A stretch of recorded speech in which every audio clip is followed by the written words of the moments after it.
ගුරු විභාගය සඳහා එන IQ ප්‍රශ්න පත්‍රයේ පහේ ප්‍රහෙලිකාවක් විනාඩි 5න් සාදා ගන්න ලේසි මෙතඩ් එකක්. මේ පැන්සලෙන් ඇඳ ගන්නා ආකාරයට වගුවේ හතර පැත්තෙන් මේ වගේ කොටු 4 බැගින් ඇඳ ගන්න.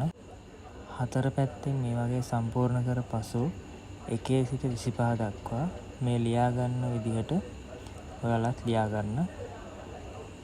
හරි, දැන් අපි බලමු පිටතින් ඇඳගත්ත කොටු 4 ඇතුලේ තියෙන අංක පහේ කොටු ඇතුළට දාගන්න ආකාරය. ඔයාලට පේනවා ඇති එක පැත්තක තියෙන අංක ඒ පැත්තෙම නුහුරු පැත්තට තියෙන හිස් තැනට ගෙනියන ආකාරය. හැම වෙලේම ඔයාලා ගන්න පැත්තේ තියෙන අංකේ නුහුරු පැත්තේ තියෙන හිස් තැනට තමයි දාන්න ඕනේ. දැන් ඔයාලා වගුව සම්පූර්ණ කරලා ඉවර වුණාට පස්සේ පිටතින් ඇඳගත්ත කොටු ටික අපි මකලා දානවා.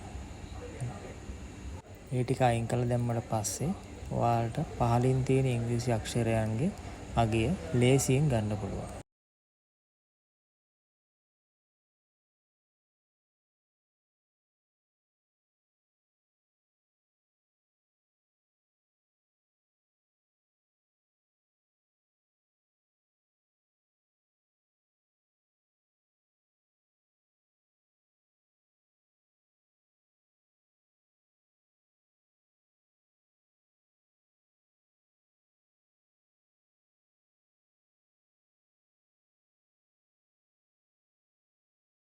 මේ ඔක්කොම සම්පූර්ණ කරාට පස්සේ බලන්න ඔයාලා සිරස් 7ට තිරස් 7ට මොන පැත්තට එකතු කරත් එන්නේ උත්තරේ 65.